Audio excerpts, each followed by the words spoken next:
Le but de cet après-midi est d'apprendre aux jeunes tout ce qu'ils doivent savoir sur la sexualité et ses risques, mais sur le ton de l'humour, ainsi qu'à l'aide de formats qu'ils connaissent bien, le zapping, un moyen de les intéresser davantage et de les faire réagir. On utilise du coup une projection vidéo inspirée du zapping de Canal+, pour parler des prises de risques en général, des notions de performance et entrecoupé de spots de prévention. L'idée c'est de leur proposer une après-midi où on va parler de sexualité en général mais aussi d'infections sexuellement transmissibles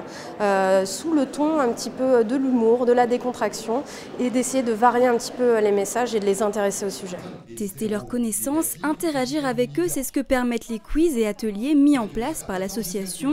ce qui permet de terminer ce qu'a commencé la direction de l'éducation nationale et des sports, puisque les jeunes monégasques sont sensibilisés dès leur arrivée en seconde. Ça fait depuis un certain nombre d'années,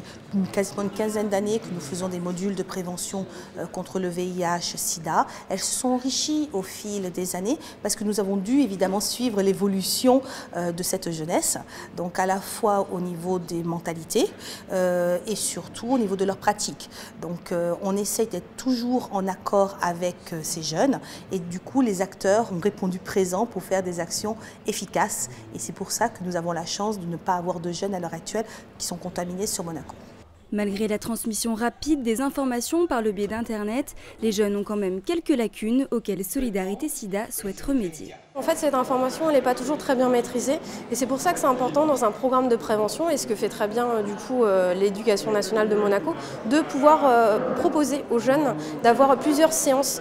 d'éducation du coup à la vie affective et sexuelle et de pouvoir un petit peu varier les messages, varier les thèmes parce qu'on se rend compte que les jeunes aujourd'hui, ils ont des connaissances mais parfois elles sont juste mal maîtrisées, il faut savoir les remettre dans le bon ordre. Près de 400 élèves ont assisté à cet après-midi du zapping et même si les jeunes monégasques sont considérés comme de bons élèves, leur rappeler les éléments de prévention ne peut leur être que bénéfique.